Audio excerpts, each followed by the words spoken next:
Hi నమస్తే, welcome to universal talkies. నేను మీ anchor Soumya.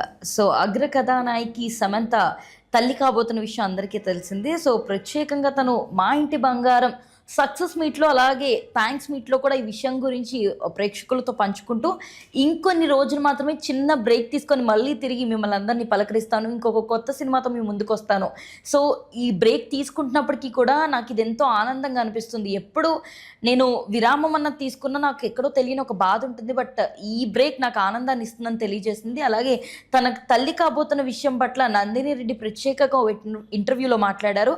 ఇదంతా కూడా మాకు మా ఇంటి బంగారం షూట్ టైంలోనే తెలిసిందని ఆసక్తికరమైన విషయాలు పంచుకున్నారు. సో నందిని రెడ్డి ఈ ఇంటర్వ్యూలో మాట్లాడుతూ ఎప్పుడు కూడా 9 గంటలకి షూట్లో ఉంటాను అని సమంత చెప్పారంటే ఎగ్జాక్ట్గా అదే టైంకి సెట్లో ఉండేవారని, మేము అనుకున్న ప్రోటోకాల్ అంతా ముందే ప్రిపేర్ చేసుకున్న వెంటనే సమంత రాగానే షూట్ కంప్లీట్ చేసేవాళ్ళమని. అండ్ దట్టు బడ్జెట్ ఇష్యూ నేపథ్యంలో మెయిన్గా ఎంత వీలైతే అంత బడ్జెట్ని తగ్గించాలన్న నేపథ్యంలో తస్సదియా అనే సాంగ్ చేస్తున్నప్పుడు 4 రోజులు అనుకున్న ఈ షూట్ని 2 రోజులకే కుదించి మరి దీన్ని షూట్ ప్లాన్ చేసాం. బట్ ఒకరోజు తసదియా సాంగ్కి మేము ప్లాన్ చేసుకుంటున్న నేపథ్యంలో సమంత టీం తరపు నుంచి సమంత 9 కాదు 11:30కి వస్తారు, ఎందుకంటే ఆమె ఫీవర్ ఉంది అని చెప్పేసి తెలపడం జరిగింది. సో మేము కొంచెం కంగారు పడ్డాము, ఎందుకంటే అనుకున్న టైంకి షూట్ అవుతుందా లేదా, సమంత గారికి ఒంట్లో బాగాలేదు, మరి ఈ సన్నివేశాలన్నీ అనుకున్న విధంగా చేయగలరా లేదా అని చాలా టెన్షన్ పడాల్సి వచ్చింది.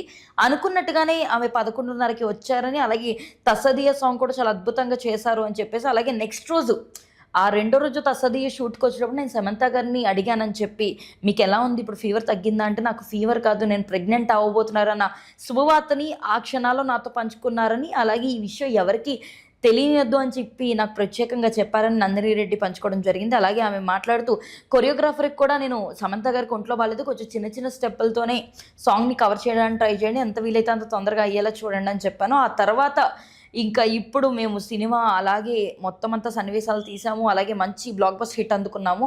తను ప్రెగ్నెంట్ అయిందని తెలిసాకే కార్ చేసింగ్ సీన్స్ కానీ సీక్వెన్స్లు కానీ చేయడం జరిగింది. సో అయినప్పటికీ కూడా మేము ఎంత కావాలో అన్ని జాగ్రత్తలు తీసుకొని డాక్టర్ని మెయిన్గా కన్సల్ట్ చేసి మరి మేము ఇదంతా కూడా ప్లాన్ చేసుకున్నాము. కానీ ఎక్కడా కూడా కాంప్రమైజ్ అవ్వకుండా తను అలాంటి సిచ్యువేషన్లో ఉండి కూడా మంచి అవుట్పుట్ని మాకు ఇవ్వడానికి ప్రయత్నించారు సమంత అని నందిని రెడ్డి చెప్పుకుంటూ వచ్చారు.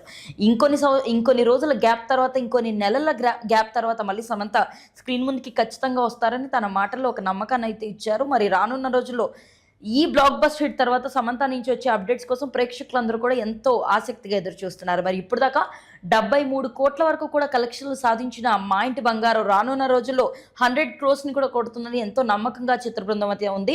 మరి ఈ నేపథ్యంలో రానున్న సమంత మూవీస్ పై మీకున్న ఒపీనియన్ కామెంట్ సెక్షన్లో తెలియజేయండి. అండ్ మరిన్ని అప్డేట్స్ కోసం యూనివర్సల్ టాకీస్ని ఫాలో అవ్వండి.